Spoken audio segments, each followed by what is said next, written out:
ஒரு ஊர்ல புதுசா கோயில் ஒன்று கட்டினாங்க. அந்த கோயில்ல வைக்கிறதுக்கு சாமி சிலை ஒன்று செஞ்சாங்க. அதை அந்த ஊரு கழுத மேல ஏத்திக்கிட்டு கோயிலுக்கு கொண்டு வந்தாங்க. சாமி சிலை ஊருக்குள்ள முதலா வர்றதை பார்க்க ஊரே கூடி போச்சு.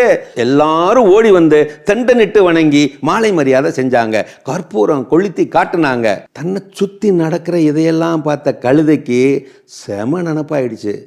எல்லாரும் என்னையத்தான் விழுந்து விழுந்து கும்பிட்றாங்களோ, நமக்கு இவ்வளவு மரியாதையா? இவ்வளவு நாளா இது நமக்கு தெரியாம போச்சே.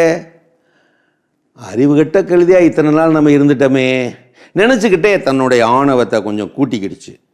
கொஞ்ச நேரம் அங்கேயே அடங்காத ஆணவத்தோட அப்படியே அசையாம நின்றுச்சு. பார்த்தான் கழுதக்காரன் கையில் வச்சிருந்த குச்சியால் ஒரு போடு போட்டான் பாரு. அடியே கழுத, உன்னோட நினைப்பு எனக்கு புரியுது. இவங்கெல்லாம் உன்னையும் கும்பிட்ற நாள் வரும், அப்ப பார்த்துக்கலாம், இப்போதைக்கு நடைய கட்டு.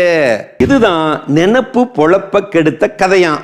நிஜம் நேராக நெஞ்சை நிமிர்த்தி இருக்கும், நிழலோ என்றும் சாய்ந்தேதான் கீழே விழுந்து கிடக்கும். நிஜமாக இருங்கள், பிறருக்கு நிழலாக இருக்காதீர்கள்.